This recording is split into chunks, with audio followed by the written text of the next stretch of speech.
Okay, we're ready and we're live. Welcome to NEC's Perspective Forum. We're calling this discussion Breaking the Mold and Model Minority, Part 1. My name is Jae Cosmos Lee. I'm a violinist and a founding member of A Far Cry and concertmaster of the Cape Symphony in Cape Cod, Massachusetts. I graduated from NEC with a graduate diploma in 2006, and I've been a naturalized citizen of the United States since the year 2002. I was born in Korea, but my family has been back and forth to Korea and the States. First came to the United States when I was 3, went back when I was 7, and came back in the year 1989 at age 13 and have stayed since. And we have 3 other panelists with me joining us, and they're all NEC alumni from different points in history. And so I'll let them introduce themselves. We'll start with esteemed Professor Hwa Kyung-byun Sherman, please. Welcome. Hello, my name is Hwa Kyung-byun. I came this country after graduating college in Korea, 1970, and stayed in New York 1 year. And then I was a searching teacher and came to NEC 1971. And then I studied my master's program. Then I became sort of assistant to my teacher, who became my husband.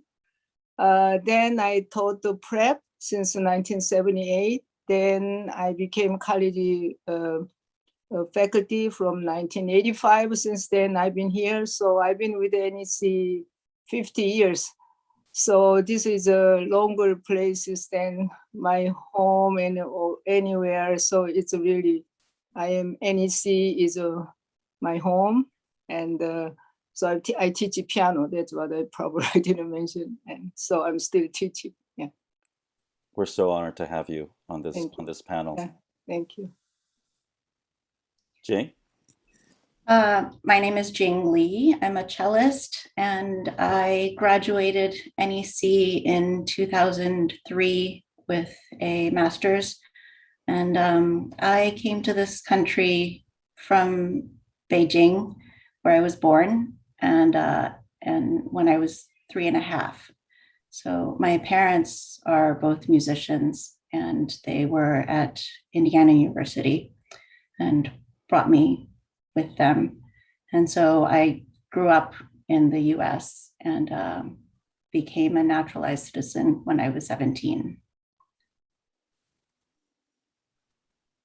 Thank you, Jing, for joining us. And Kiyoshi Hayashi, introduce yourself. Thanks, Jay. My name is Kiyoshi, and I am a violinist. I graduated from NEC in 2016, did my bachelor's there, and I am Japanese American. I was born and raised in Chicago, and right now I am living in Boston. My main music projects are with the Rasa String Quartet. I am a co-artistic director of Palaver Strings, and I play with the Cape Cod Chamber Orchestra.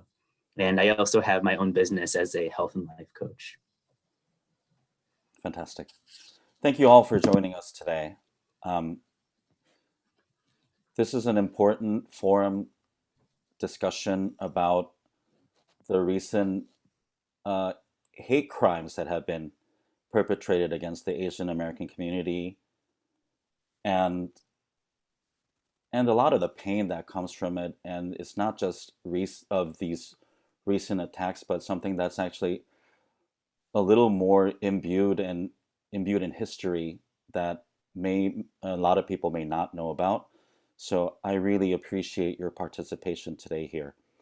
I just wanted to tell the people who are watching this forum that we will designate about 10 to 12 minutes at the end of the session.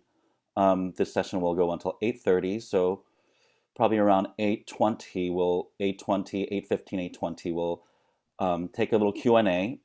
So if you have questions, please leave them, type them into the chat function on the YouTube screen that you're watching this from, and then we can answer your questions. We can answer your questions as we get them, and we'll go from there.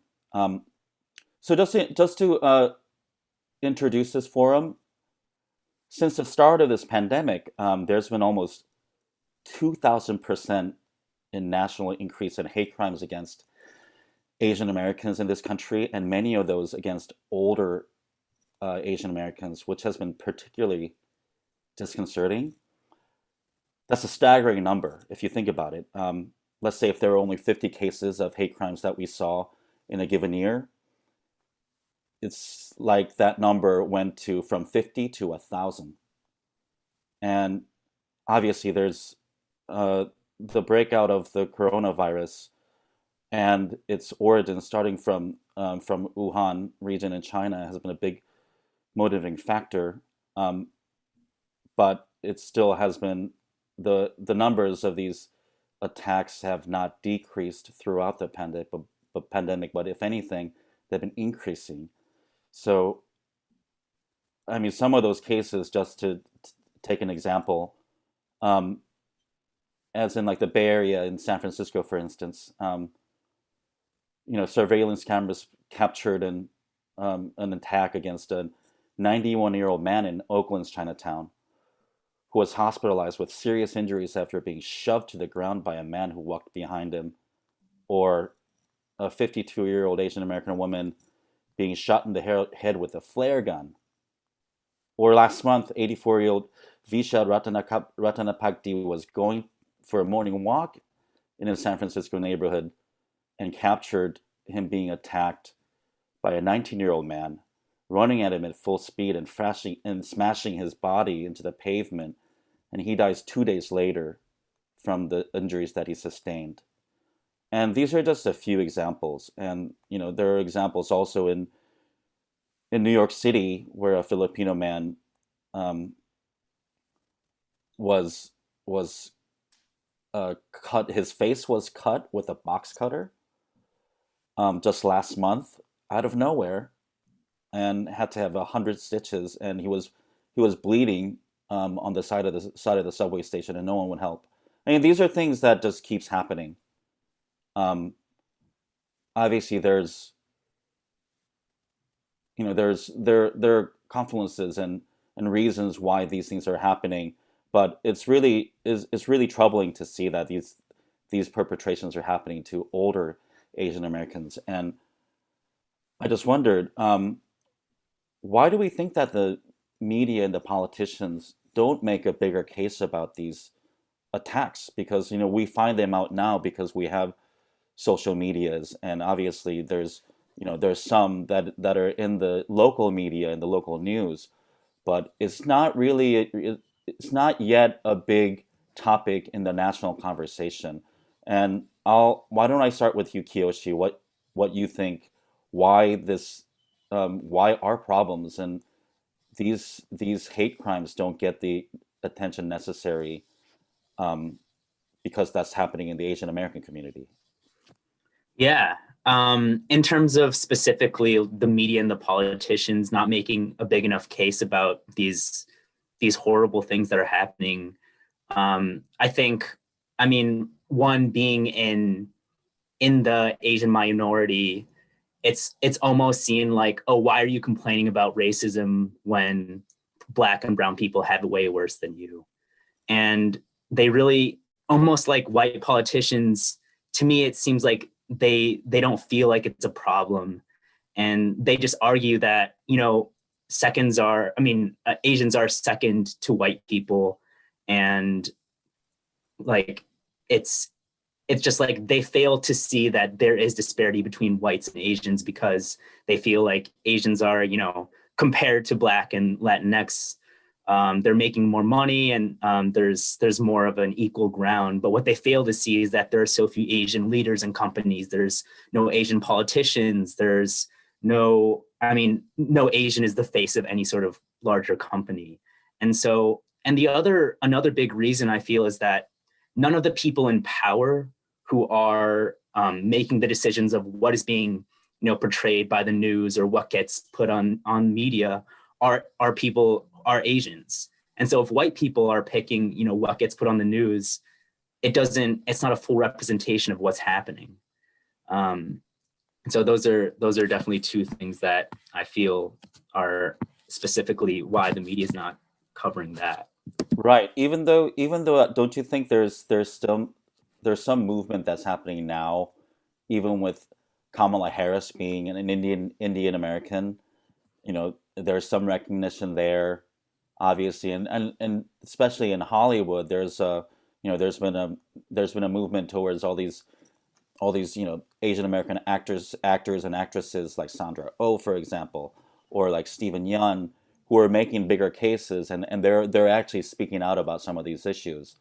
But still, compared to like the Black Lives Movement or any other issues that involves actually the LGBTQ community, for instance, we definitely are not getting the recognition. And some of this, I feel like, and it's actually minimizing our effect in society. And just wondering, Jing, do you have some things you want to contribute on that part of why Asians are being minimized? Well, I think that what's happened recently with the Black Lives Matter movement, it's so deeply ingrained in the history of the United States. It's sort of that kind of pain and hurt is part of US history in a way that's much more important, I think, than the Asian history in the US. And so it's taking precedence right now. And perhaps it is more that we address that first.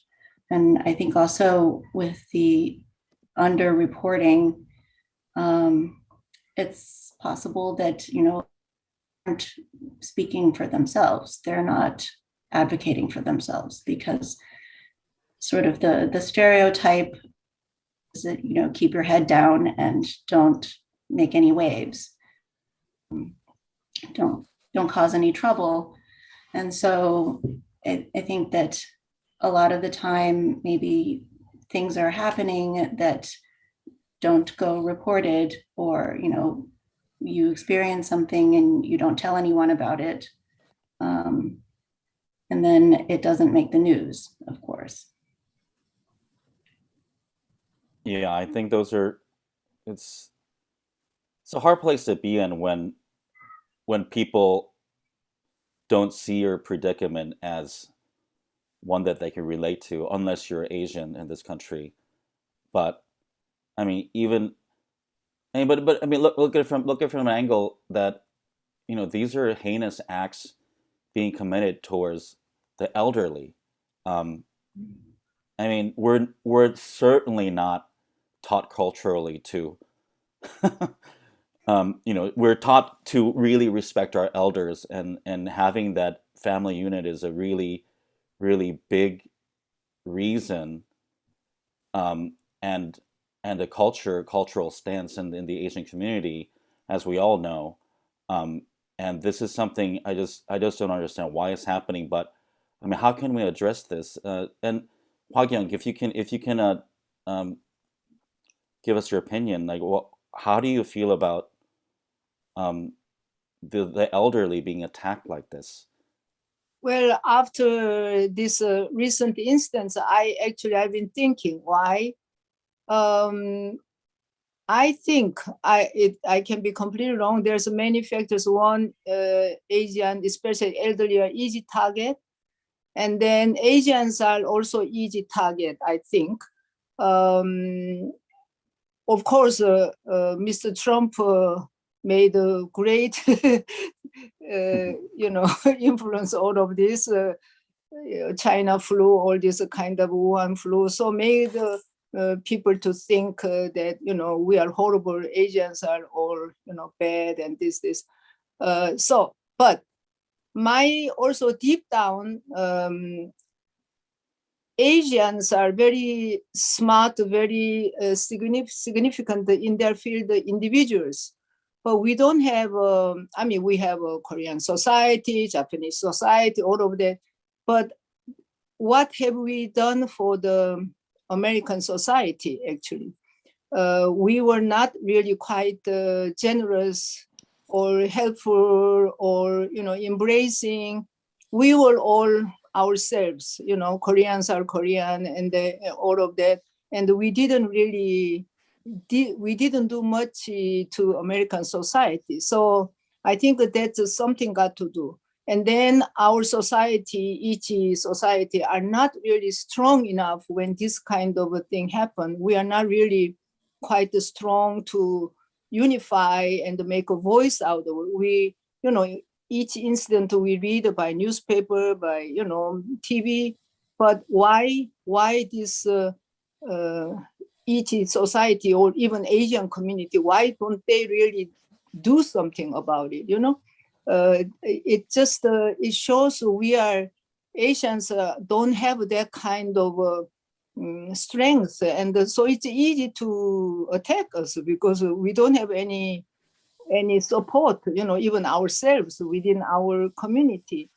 And of course, another thing you can see is why they attack these elderlies, because elderlies are easy target. It's a very easy target because after they will not go to TV station. I am attacked, and this kind of, it's just easy. It's just their anger. Some are, they had to let it out, and we are easy target. That's all. It's all. I think half of things are our fault. We didn't make a strong community and then work with the American society. So we are just left alone in some way.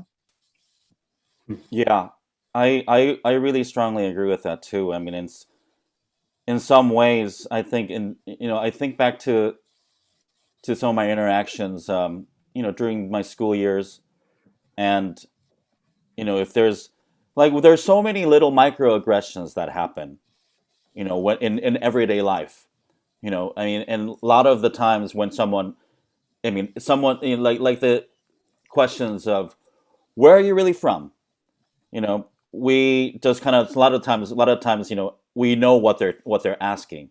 I will say, oh yeah, I'm from Michigan, but they will always say, no, where are you really from, right?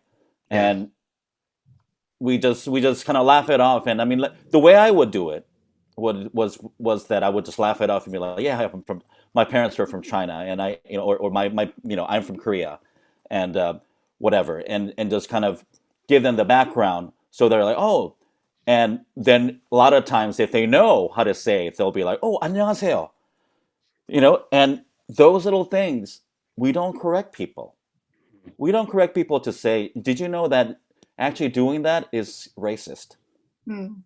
Yeah. Can I jump here Of Jay? course. Yeah, I really agree with what Jing was saying about the stereotypes, and at least speaking from someone who is like from Japanese culture specifically. I know this is also similar in all other Asian cultures, but like it's so Japanese that like not to do anything at all that rocks the boat or causes other people problems. And Japanese culture is very much about respect and blending in and putting others' needs before your own.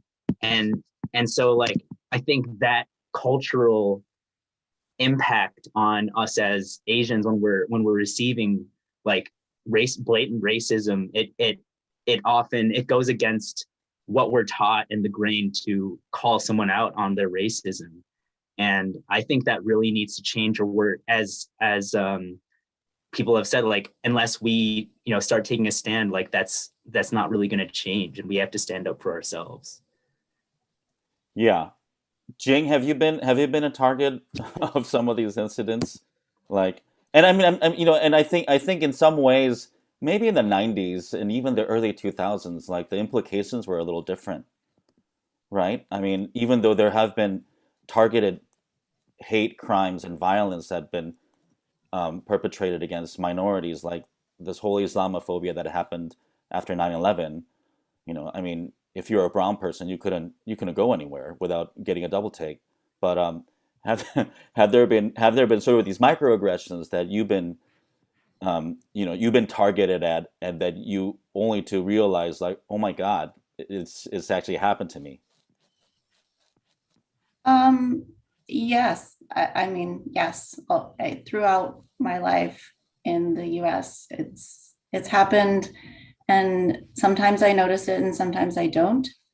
Um, I mean, most recently I was in a Trader Joe's in Southern California, and I felt this was, I mean, during coronavirus, and so everybody had to have their mask on, and and I felt like people were looking at me. There was one person in particular that looked at me differently because there were no other Asians in that store. And it just, it's not something that's blatant, but when you experience it, you know that that's not normal. Like, they wouldn't look at anybody else like that. I mean, other than that, that's the most recent time. But I mean, I get the same questions about, you know, where are you from? Where are you really from? Um, and then when I was little, it was questions about, you know, do you know Kung Fu? And like, why are your eyes like that? Why do you look different? But then it's like little kids who don't know any better. So in a way, I kind of learned to just brush it off. Because if you, I just, for me, I felt like if I dwelled on it and let it bother me too much, then I would just walk around being resentful and angry and bitter. And I didn't want to necessarily do that. So it's a matter of like learning to have a thicker skin in a way. Right. So you can get by. Sure, Hwagyang, go ahead. Yeah, so when I auditioned the NEC in 1971, so we did at that time room 303, right now the corner room. And after I auditioned, probably I was, before me there's one Korean student, but I was the only one then. The teachers are sitting around. The first question one teacher asked me said, do you know Jung Hee-pak? Jung Hee-pak was that time president of our country. I was very young, but I felt very insulted. It's a sort of like you go that means they have no idea about Korea, of course. And that time Korea was a very poor country. But saying, do you know Jung Hee-pak? At that moment, I got a little angry. So I said, yes, I was invited. I had a lunch with him, which was true, actually, before I left the country. And because the president invited a certain, student at that time.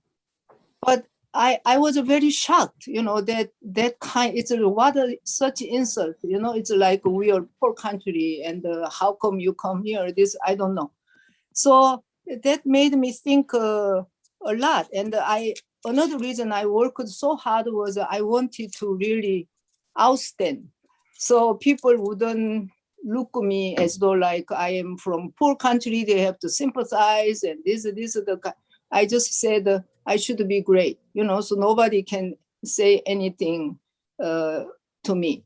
Then very recent, it's about a couple of weeks ago, I was, there's a small shop around us, and there's a Cambodian woman is running, and very small, and some older couple was paying cash. So I stood outside, and I stood a little bit distance for them to come out.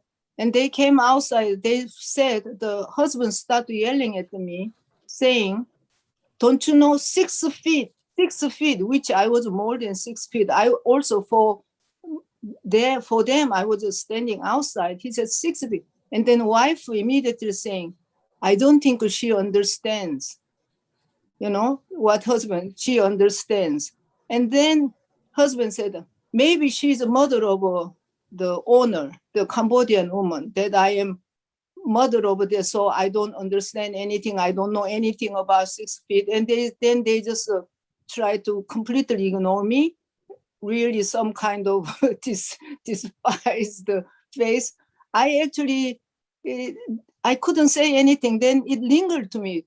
Did I have to say something at that point to them? Or not angry way, just something explain and something. And I was perfectly all of that. But I was a little bit, it was so quickly happened. But this happens still now. I'm saying I was well dressed up and I was not, but even now, I'm saying it happens.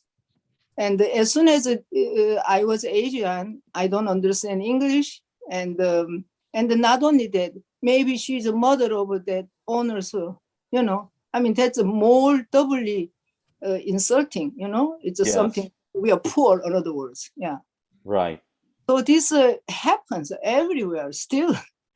Yes, on a daily basis, for sure. Yes.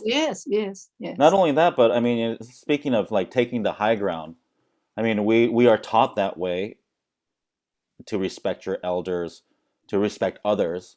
And we don't talk back. We don't Yes, talk. and we don't talk back. Right, exactly. And that's very, very closely linked to us not reporting such incidents, to a point where that, almost a 2,000% increase in these rates, or probably actually more if you think about it, because there's probably a lot more that go without being reported.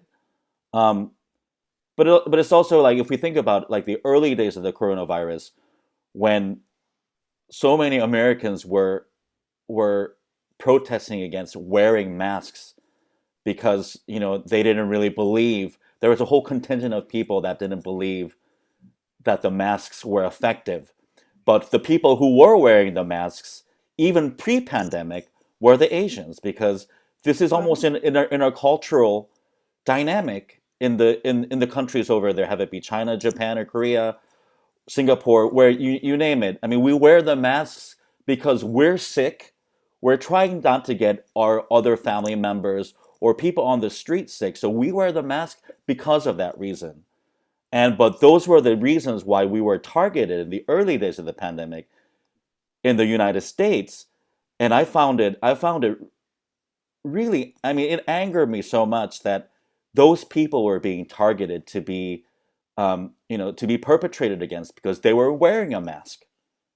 I mean, it's just so backwards in that way. But I wonder, like, is it our responsibility to let the public know that that we're not just Asians? I mean, even amongst being Asians, we're Koreans, we're Japanese, we're Chinese, Cambodians. We're all such, we come from different nations, and we have such different cultures. But we get put into this whole monolith of being Asians, and it doesn't really end up doing us service, because there is also a lot of conflict between the Asians that normal white people or black people or brown people probably don't know about. I remember as a kid that a lot of the black people were being discriminated against in the Korean stores. My mom had stores in downtown Detroit, and she had a really hard time keeping black employees, and they were the majority in downtown Detroit. And I experienced this firsthand from my family. Sorry to say, but I mean, it's true. I mean, when this Black Lives Matter movement happened, I had to talk to them in force and say, I think you really need to start changing your mind about how you treat and see black people, and the community that they're in. That you have to understand they come from a place of systematic racism, that the cards are stacked against them, and that's one side of things. But also, Koreans are also very racist against Chinese people and Japanese people, and I think it's probably the same. Chime in here. I mean, if you felt that like within, from your parents or your family, that you've had those sentiments, even though now we're all Asian Americans in this country, and we're trying to fight against racism as one monolith. But really, I mean, it should it be our responsibility to let them know that we're all different people, we're all from different countries. Kiyoshi, what do you think? In terms of the responsibility, I think it's a little bit of both personally. Like, I think we, as I mentioned before, like we need to kind of, and I'm glad that you brought up like how all people kind of view all Asians as like Chinese is the stereotype. And it's like, they don't understand, like, there's been so many times when like people have like said like ching chong, or like have called me Chinese, or whatever it may be, but that they all view us as the same. And I think like a really like an example of how unseen Asians are is like, I was talking to my dad who and he was telling me about when he was like signing up for Social Security a long time ago, but there wasn't even like a box to check for Asians. There was Black, Latino, and other. And so like we weren't even included in that like segment of how to even, and even now like there's not a box for separate Asians, it's just Asian. And so like they're including all of us together. And in reality, all of these Asian cultures are very, very different. But I think it's really also on white people to bring up these problems, because if you leave it all up to Asians, one, you're asking Asians to do things that are going like against their natural culture, which is like speaking out and being seen and kind of making kind of a fuss about things. But it's also, you're making yourself vulnerable to more racism if you speak out. And so that really is a reason why white people have the responsibility to bring up these issues, for everyone, for all minorities. Jing, can you talk about your experience as a Chinese American, as you because I know that you actually grew up in the South for a time, in Mississippi and in Tennessee. What was your experience like growing up in those places? Obviously, you were really one of the few Asians probably around you, and how that shaped you in the later years. I mean, it's I guess it's complicated, and actually, since being asked to participate in this, I've been doing a lot of thinking about it and speaking with my family members and what their experience was like. Because my parents were musicians, we moved around. We went from Indiana to Memphis, Tennessee, and then finally ended up in Jackson, Mississippi, where my parents lived for 15 years. My father was in the Mississippi Symphony. And I actually spoke at length with him last night. And he was telling me, for him, my parents were the first Chinese from mainland China to go to Indiana University.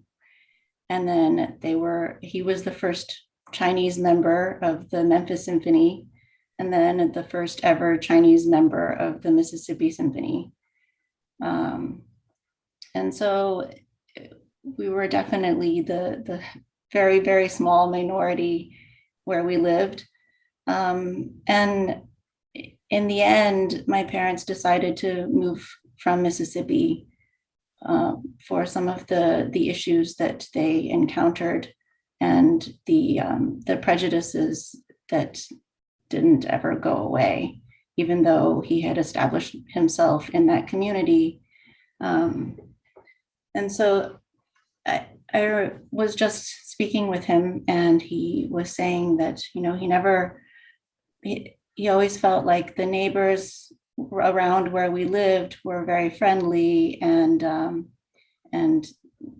they never felt any racism from their immediate neighbors. But then we also, he said, lived in a predominantly white neighborhood, and that would have probably been different if we were a Black family that had moved into that white neighborhood. So it's like the dynamic was different. And I think I remember in Mississippi feeling like I didn't belong to the white community and I didn't belong to the Black community. And those were the only two options. And my school was a majority Black. So I didn't, I don't know, it was difficult to navigate, I guess. Yeah. The other thing that my dad brought up, which I found very interesting, he said that that the more educated people are, the more they know how to and that they should hide their inherent racism. That they know that that's not okay, and so they can cover it up or pretend not to be, or put on a good facade, but it's still there. And I think that what's happening now and what has happened in the previous presidential administration, it's sort of uncovering what was probably already there, that people have the license to show their true colors. I don't think that the violence against Asians, it was probably vastly underreported before. And yes, there's a huge increase now, but it's still underreported. So I think that whatever awareness has come now, we're seeing these increased numbers. But I think it's just that before nobody was paying attention. And now more people are. Yeah, I have to agree with you on so many of those accounts, because historically we also see the things that we don't learn in the history classes. At least I didn't learn them when I was in high school. You learn U.S. history, and they don't talk about the Chinese massacre that happened in 1871 in L.A. They don't talk about the Chinese Exclusion Act that stopped the Chinese people from coming to the U.S., that actually hindered their immigration coming to the U.S. all the way up until the 1960s, even though they kind of loosened the laws starting from the 20s and the 30s. But it was I mean, I think that also contributes to the model minority myth, is that when Asians were starting to come over more after the Second World War, those were the elite of the elite. They were doctors, they were scientists, they were educators who were really just trickling into this country. And so you're getting an experience, if you're white America or even Black America, what you're seeing of the Asians back in those days. I mean, you really are seeing the best of the best. It wasn't until when they started opening up the laws for immigration that like all our families probably came over on that wave. Probably a little different for you, Hwa-kyung, but but for us, we came over. At least, I don't know. I at least my family came over after things were much looser.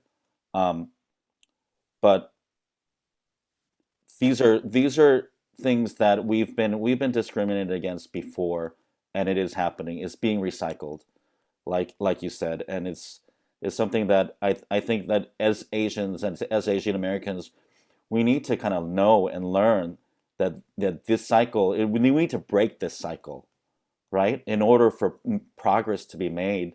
I think when someone does say, you know, make some joke about the Chinese New Year being such and such, or you know, or actually coming up to a Korean like me and saying ni hao, and you know, usually we take the high road. We take the high road and say, okay, whatever, you know, and we just go about our days because we want to grow thick skin. But I feel like it's time that maybe we need to say something. What do you think about that, Hua Gyung? But also, you know, we were, if we like a black community, they were from here slaver, but Koreans were slaver too. You know, I think Oh, Japanese most also, definitely. but yes, so Koreans first, they were slave more mainly in Hawaii. You know, they worked with the sugar farm and so forth. And this great composer, Kim, who taught Harvard, he was telling his parents were born from those generation, and his mother was then became seamstress, LA, the California, but this son was an amazing composer came. I mean, in other words, most of Koreans who were here early days they were slave. It's the same thing, you know. And so I think in a way, many of these conception people, we were already from slave people. You know, we are not, and then Asians are suddenly doing so well, you know, and so their jealousy is also, I think, there because you know, if they were that poor, and how come they are suddenly so rich and so smart, and that kind of jealousy. And then these Asians also, when you go shopping mall, some fancy shopping mall, it's most of Asians, you know, and they dress up so fancy and they buy all these brand names. I think people resent that also, you know. It's their country, and here Asians come and they are spending money which they don't even dream to spend. So I think that it's a much more complicated than that. And it's a partially also, as I said, as an Asian, we have some responsibility because we show off, you know, to them. So of course, anybody will resent that. Yeah. Yeah, and also I just wanted to touch that not only when Koreans came over in the early days, or the Chinese for that matter, you know, we came over as like indentured servants, really. You know, even though we weren't in chains and shackles, you know, I mean, we were used. You know, Chinese people by the thousands and hundreds and thousands were used to lay down the railroads. I mean, we know the stories, right? But in terms of having slaves, and we talked about this earlier, Hao Gyung, you and I, in Korea, up until the 19th century, Koreans had their own slaves, Of course. right? And if you weren't a Kim or a Park or a Lee, Sok, yeah, Sok. you know, Lee if is not even there. right, and but you know, that's the aristocrats had their servants who were Koreans in those days. I think China has similar histories. Um, so when we're coming from our own cultures that have this slave culture, um, I think that's one telling truth about how sort of our, you know, sort of in our encoded DNA in terms of how we see hierarchy in like who is more important, who is not important, and of course when there's racism systematically happening and the laws are stacked against that way against Black people and Latinos, and that minimizes their advancement in society. When you don't know, as a 20th century Korean or a Chinese or a Japanese person or Asian person, they come and see like, oh, I can't associate with those people, Hmm. right? That's their thinking of what blackness is, even though like I don't think my parents knew that the laws were actually against them on purpose. You know, I mean, Did you know that, Hwagyung, that when you first came to this country, that it was actually like it was made for them to fail? No, um, I'm, we grew up with this kind of segregation, and as I mentioned, when I married, when I wrote to my parents that I am in love with, my husband, this, um, before they knew how great this man is. And then one of the reasons they opposed my marriage was he was Jewish. So Korean, we have a tiny, tiny country. And here my husband is a great Russell Sherman, and they reject him because he's a Jewish also. Not only he was older, but even Koreans, Asians, I'm sure China the same way. We despise a lot of people,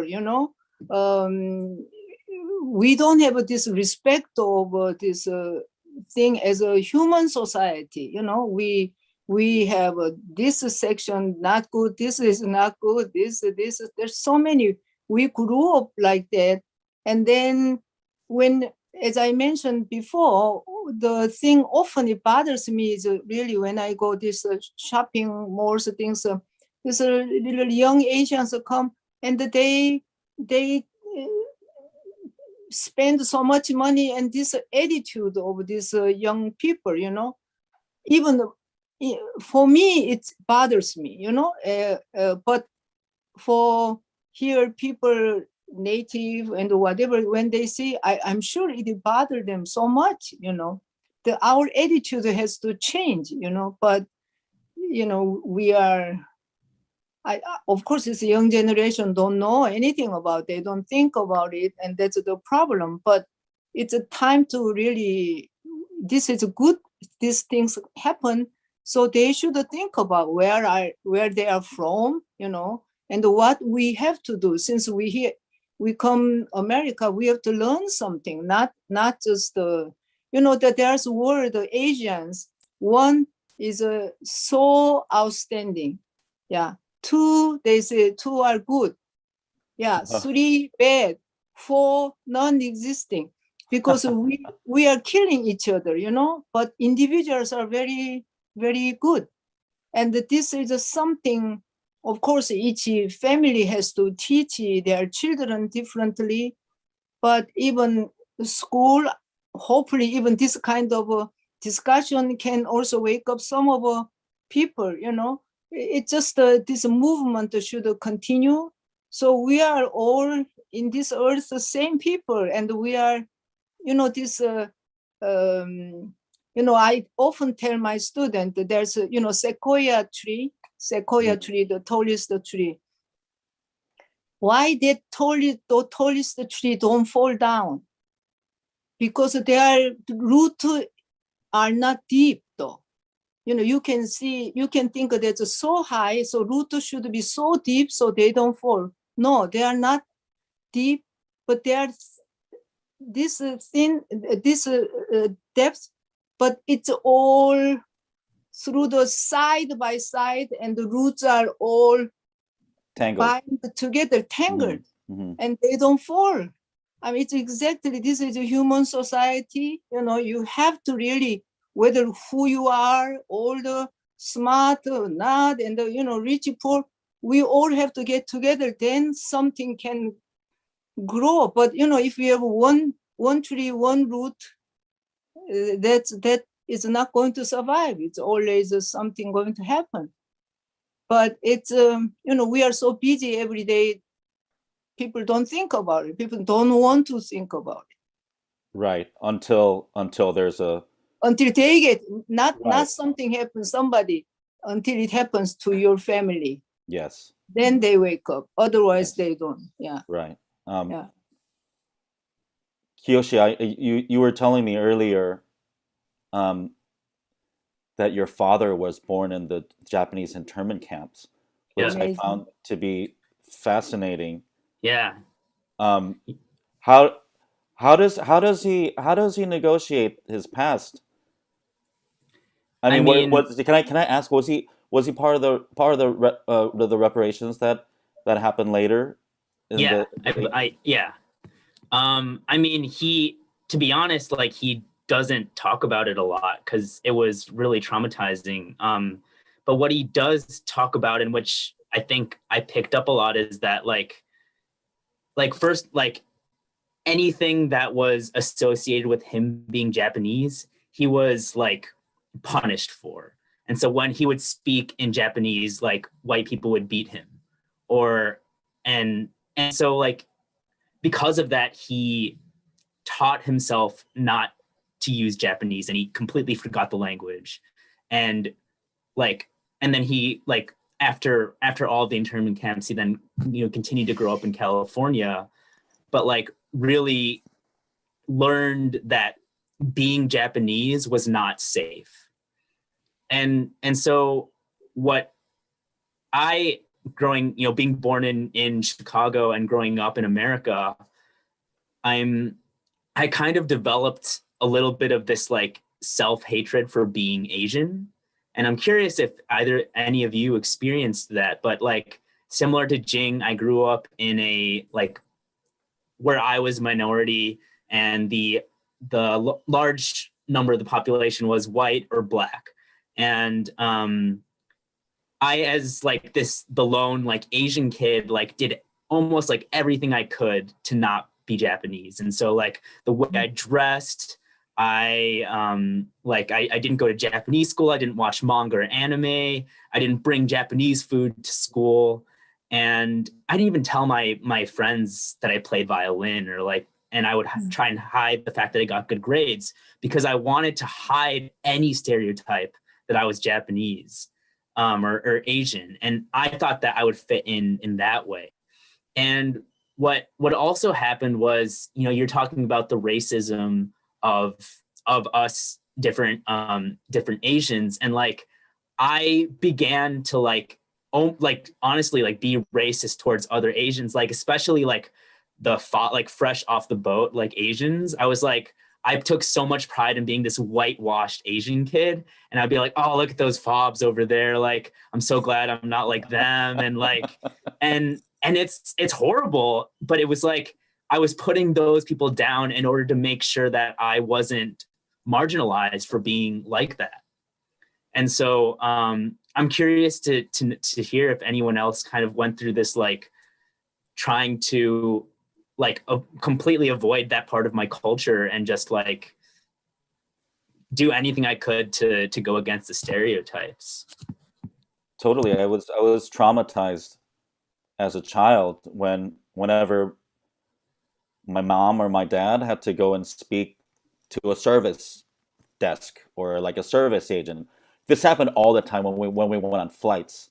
And so I hated the airport because Mm. my mom would always get into fights and she would start not being able to say the words, And by the time that I grew up enough so I could communicate for her, I would always try to shove her to the side and try to always appease the situation that she started, because she always felt like that she was being mistreated because she couldn't speak the language. So that actually became a real chip on my shoulder to master the language as much as I can.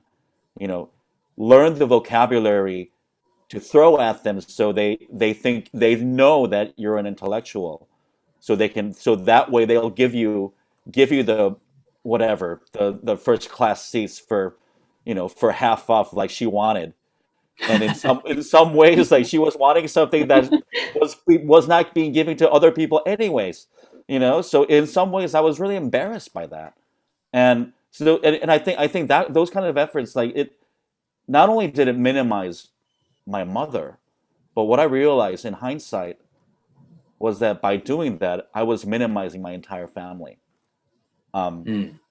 and I Yeah. don't know how else I could have done better to appease such situations, but I remember the way that I would come and try to solve the problem was with anger towards my mother first, Mm. and putting the service agent and their predicament as the one that was actually reasonable. and not the other way around, because I don't know. I mean, you know, we're spicy people, man. But you know, in some ways, I was just really embarrassed by that. And yeah, like you say, like the I mean, I think the proximity to the whiteness and the white people that I was close to. I mean, and growing up in Michigan, we were definitely, my brother and I were two of 10 kids, you know, who were in the minority. I mean, we also didn't have a lot of black kids, and it was probably 90% white. And so assimilating to the white culture was something that I thought was not only necessary, but I thought I was proud of it. You Yeah. know, And I don't know, do you feel like kids, should we, for our kids, should we be trying to have them be proud of the culture and be outspoken about that? Because, you know, we're talking about how we need to raise our voice as Asians. Like, do we need to stop assimilating to white, black culture, whatever is the majority and wherever you are? And should we really, you know, be teaching our kids, you know, what this culture is, why it's important to us, and to be proud of that?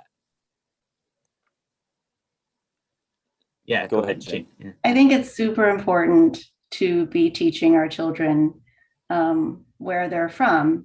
And I had a different experience growing up where my being the minority made me want to hang on to my Chineseness even more. I got really interested in like anything that was Chinese. And my parents, unfortunately, didn't teach me how to read and write in Chinese. And I always kind of wish that I had learned that growing up. But I knew that there was no way I was going to be like the people around me. Like already I was, you know, studying hard at school, which most people didn't do. And I played an instrument well, which nobody else was doing. And so there were too many things that were different about me, not just the way I looked, that I stopped trying to be like them because I knew I wasn't going to be accepted by the other kids. And now I have two children of my own, and they are biracial. My husband is white, and I have only spoken to them in Chinese. So they speak fluent Chinese and they pick up English. So they, you know, speak English as well. But I have made it a priority to teach them not just the language, but to read and write and the culture as well, because I think it's very, very important.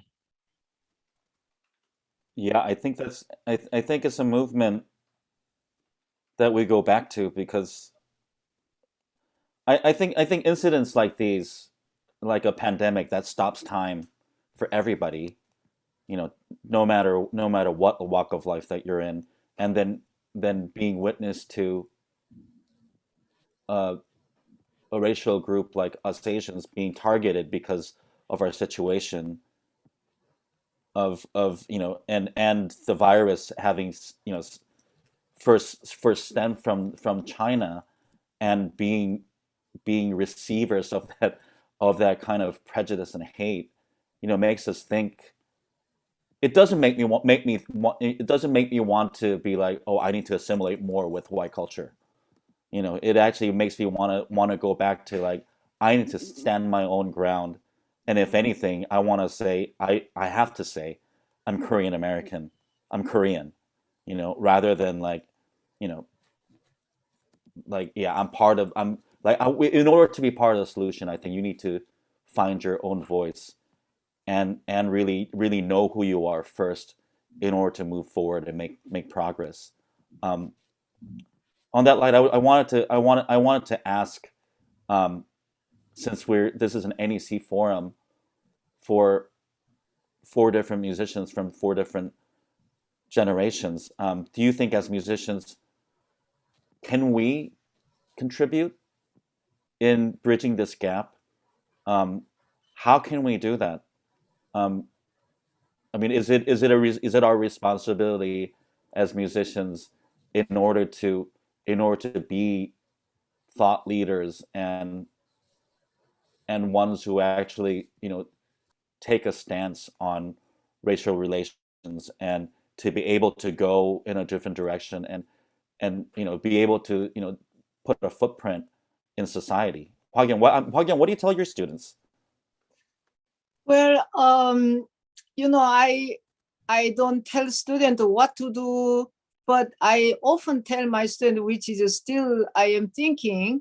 I said, if I retire and I am going to help communities, community school and some handicapped ones, I wish I could contribute something, or even some country. I had once a student that came from Cuba and they had no money, and I actually gave him returning airplane, ticket and all of that.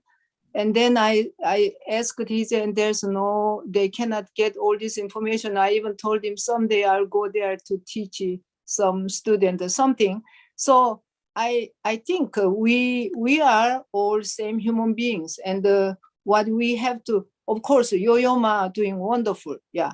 But when Yo-Yo Ma doing, people think, oh, because he's so famous, and all of that. After he get vaccination, he made this wonderful, this playing now, this all over, people know.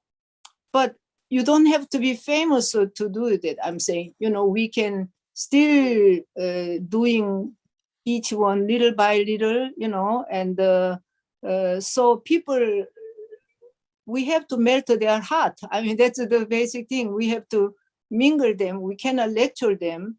I mean, even Kyoshi little bit mentioned before, I think the identification. I was applying my vaccination. There's many kind of, so I try everything, CBS government is one of the site. It says, there's no Asian. Are you Black? Are you Hispanic? And are you white? And then say, are you non-Hispanic? Can you imagine? So I didn't know where I put myself. So that was, I am non-Hispanic, I belong, right? Yes. I mean, I've chosen non-Hispanic before. Yeah. and Yeah. this kind of thing is so ridiculous. Still, I'm saying, we are talking these things. These are 21st century. We're talking this, but Yes. this still exists. It's really incredible. I was really shocked. I can identify myself here. Yeah. So I think that kind of thing has to also change it. I said, I don't know where to write this, because this has to be pointed out. It's a really big mistake, but the music can do a lot of things. But fortunately, we have a lot of musicians very successful in music field. So I think right now, music world, we don't have that much discrimination. Actually, Asians are more respected, yeah. But we still can do people who are not our society, let's put not musical society. We can do a lot of things, and it's difficult, but still little fire will, distribute, it will warm people's heart, and we have to believe in that. And you see, for instance, even my name is a very difficult name. So my name, Hwagyeong, is a very rare name, very difficult, particular name. And my last name is a very rare also last name. Nobody can pronounce my name together. So my husband, after marrying 47 years, he still cannot pronounce my name my way. But he's sort of, yeah. But even at the school, most of people imitate my name, and I pronounce it the way they pronounce me, because if I say my way, people don't understand who I am, especially on the phone, But after I married, so when I introduce Hwagyeong, they don't, it's too complicated. Then, so one day I asked my husband, should I call my last name? It's just Sherman. That point, my husband looked at me, he said, aren't you ashamed? And, what about your parents? He said, do you know who you are? And I mean, that I was really so ashamed of myself. but still up to now, my name, either people pronounce my first name or my last name, or my first part of my first name, because they don't want to learn it. It's very difficult. So when Chinese students, suddenly we had a majority, multiple, so many Chinese students again, teachers couldn't pronounce their names. So one day I asked one of my colleague, I'm ashamed, but my colleague, I said, how do you remember all your Chinese student name? And he said, well, it's always sound she, then it's sort of right, yeah, now it's too many. So they are learning, they pronounce right. But it was at some point, people didn't bother to learn those names, I mean, Jing is a very easy name. So, that kind of thing. But if anybody, it's very difficult, and in a way, Japanese name is a little more, I don't know, little has more rhythm to pronounce. People don't have that much hard time. I don't know, but Koreans and Chinese very difficult. But you see that kind, people don't give effort. They just it's too much headache. So we were quite some time nameless, and but we still have to teach them, and it just have to keep trying, and then someday, not maybe our time, someday it'll be different, I hope. Yeah. Maybe we do need to instill in them that don't change your name to Brian after 5 times. If your teacher can't say your name, don't change your name to Brian. You're only making them, you're giving more power to them. Enabling. Yeah, insist on getting them to say Hwagyong, right? Yeah. Now, of course, lots of Chinese students imitating Lang Lang, so their name is only the same name. They have lots of this kind of names, but real Chinese, lots of Chinese name, very difficult. Yeah. Yes, of course. Yeah. Jing, yesterday we were talking a little bit about that. Even with what we do and what we've actually, like, we've spent so much of our time doing, it's still Western classical music that we're trying to propagate. And as much as we love it and we see the value in it, I mean, how do we negotiate that, like, for our children to actually, like, of course it's great to learn, to know what the Waldstein Sonata sounds like. It's great to know, have knowledge of Rite of Spring, but in order to truly stand in this melting pot and see a brighter future for all of us to be a part of, I mean, are we going to be ambassadors for the Western classical music, or do we have to be more than that? I mean, I feel like for me, I chose this very specific field with a very narrow body of work, the Western classical music. And so I can only speak to that. I wasn't trained in like Asian music. I wasn't trained in any of the traditional styles. So I don't feel like I'm qualified to represent that properly. And I don't want to feel like I'm inserting myself in that tradition when I'm not qualified to do that, because there are people who specialize in that and who have trained and are following that tradition.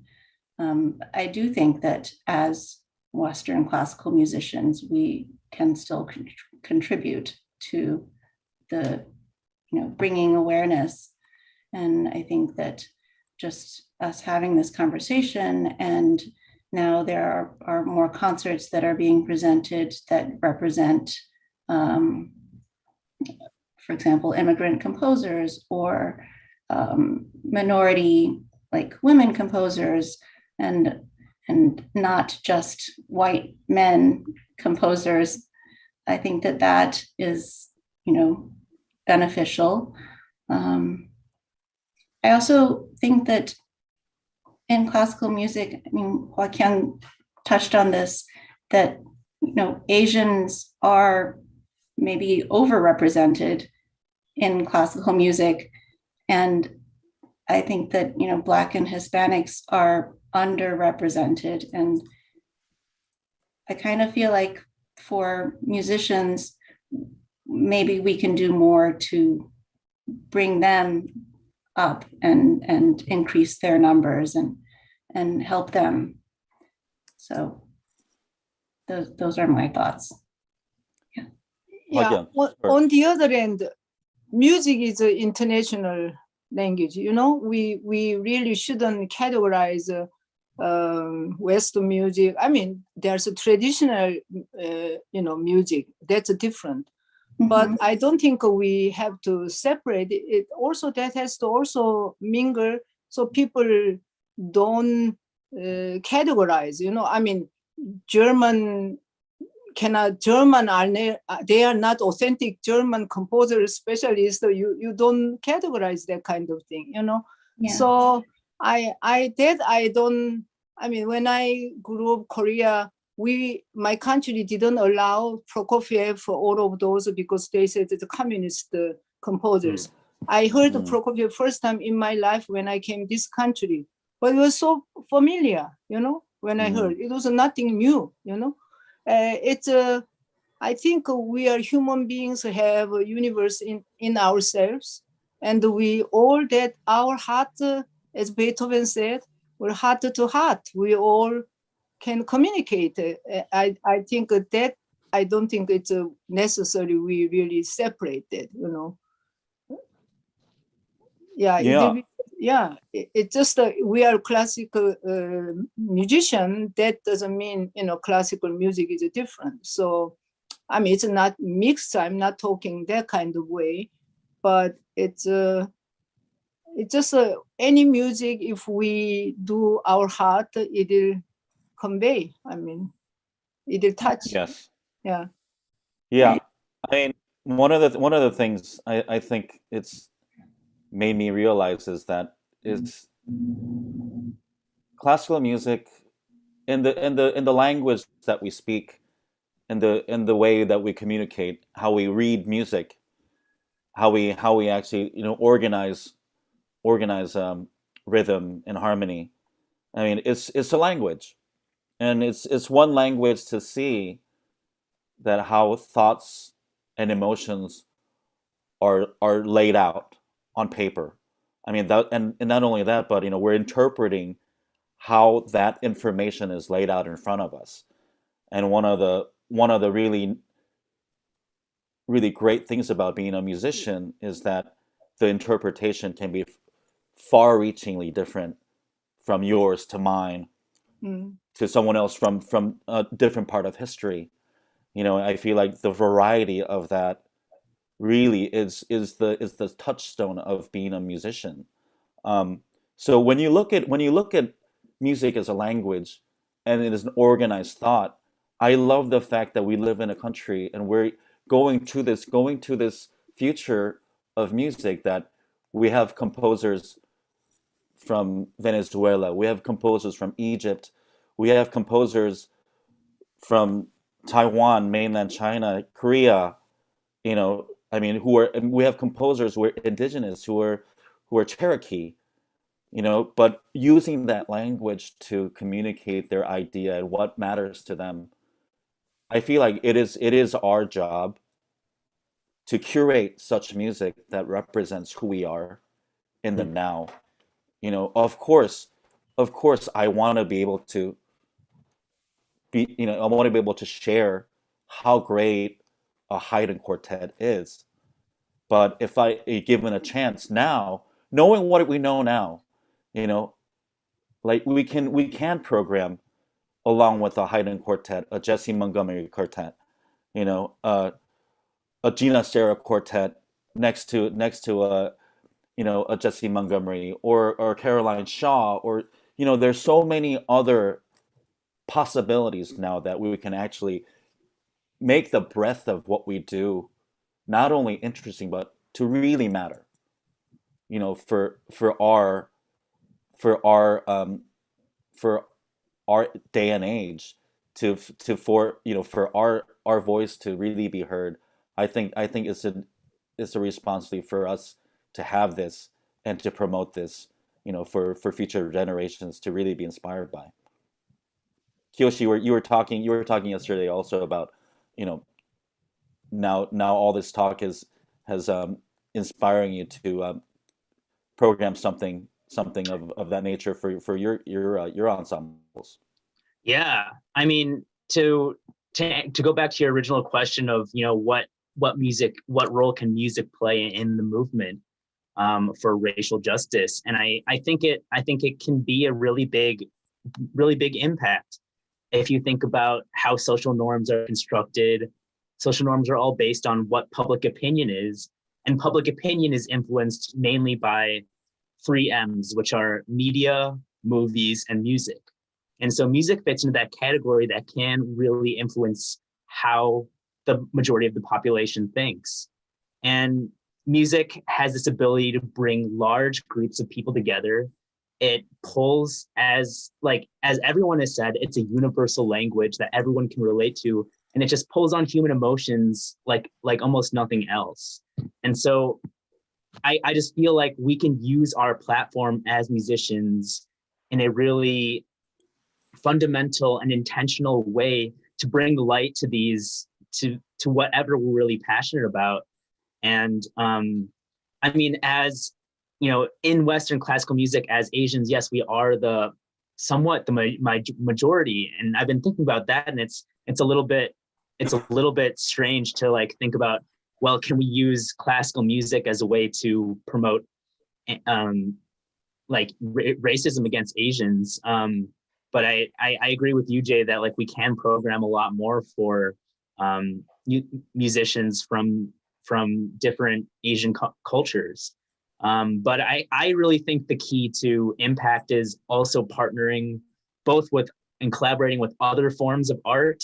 So bringing just this whole melting pot together, and also other social justice organizations, whether they're music related or whether they're not related at all, whether maybe they're just anti-racism organizations or whatever project you're trying to be, but collaborating intentionally with other organizations and forms of art, I think, is really the key to making a lasting impact with our platform. Well, Yes, Hwagyo. in that sense, NEC, of course, not this is my home, but NEC has been contributed so much on this also. We have all this free concert, all kind of concert, our school, really, we offer so much for community and free. And I think that's the one of the strongest strengths of our school, actually. I don't think any place has this kind of diversity and this generous concert we offer, which I hope from this fall we continue, in person. But that is a very, very important, at the society. Yeah. Absolutely. Yes. Absolutely. Yes.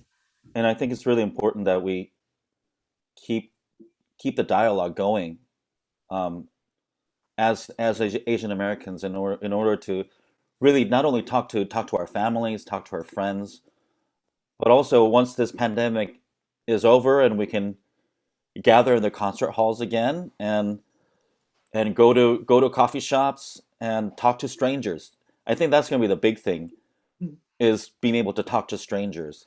And I think it's a responsibility of ours to talk to more strangers who don't look like us, and to really put the seed in. And if there are things that we feel like, oh, that wasn't right, or that felt like a microaggression, we have to speak up and let them know, but speak up respectfully and speak up with kindness, because if we do it with the intent of anger and and wanting to harm them as well, I think it doesn't do anybody any justice. So I just want to really put that out there. I mean, there are multiple different ways. Like Kiyoshi, I was just really inspired by what you just said about partnering with different groups and really making a melting pot out of the art that we have. And there are many ways for us to actually reach out. And there are ways you can donate to your Chinatown coalitions in your towns. You know, ACLU is always a good one. I'm a member. You know, there are plenty of people out there doing the kind of work that needs to be done for us to all reach a better place. So with that in mind, I just wanted to wrap up here and say thank you to Andrea Kalin, Tom Novak, Nick Tatar, and Stanford Thompson and NEC's Cultural Equity and Belonging Advisory Board for providing this platform to have this vital and important conversation. I wanted to give a special thanks to Lisa Bauer, David Apostolides, and of course Emily Master for reaching out to me in the first place. And thank you to all of you for being a part of this conversation. I think hopefully everyone watching can walk away with something to chew on about the problems that we are experiencing as a society, and hopefully we can all reach and find some solace and some solutions as we keep thinking and keep the dialogue going. So thank you so much, everyone, for being here. Thank you. Thank you so much. Thank you so much. And have a good night. Thank you.